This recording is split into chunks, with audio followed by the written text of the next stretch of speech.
ఈ సైనికుడు గాడిదని ఎందుకు మోస్తున్నాడు తెలుసా? దాన్ని కాపాడడం కోసం కాదు, అక్కడున్న వాళ్ళందరి ప్రాణాలు కాపాడడం కోసం. ఎందుకంటే వాళ్ళు ల్యాండ్ మైన్స్ ఉన్న ప్రాంతాల్లో వెళ్తున్నారు. ఆ గాడిద ఒక్క తప్పుటడుగు వేసిన ఒక్క అడుగు చాలు అక్కడున్న వాళ్ళందరి ప్రాణాలు ప్రమాదంలో పడేయడానికి.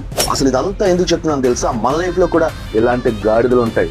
వాళ్ళ తప్పుల్ని, వాళ్ళ నిర్లక్ష్యాన్ని కొన్నిసార్లు మనమే మోయవలసి వస్తుంది. వాళ్ళని మార్చడం అనేది మన తరం కాదు. అవసరం వచ్చినప్పుడు ఈ గాడిద కాలు కూడా పట్టుకోవాల్సి వస్తుంది.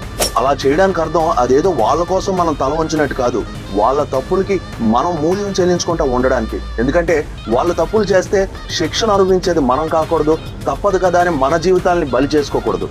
ఈ భారతదేశం ఉన్నంత వరకు చాణక్య మహర్షి తాలూకా ఐడియాలజీ మనందరిలో బ్రతికే ఉంటుంది. ఇలాంటి గాడిదలను వాటి ప్లేస్కి ఎప్పుడు ఎక్కడ ఎలా పంపించాలో మనందరికీ బాగా తెలుసు. నీ లైఫ్లో కూడా నువ్వు మోస్తున్న ఇలాంటి గాడిద ఉందా?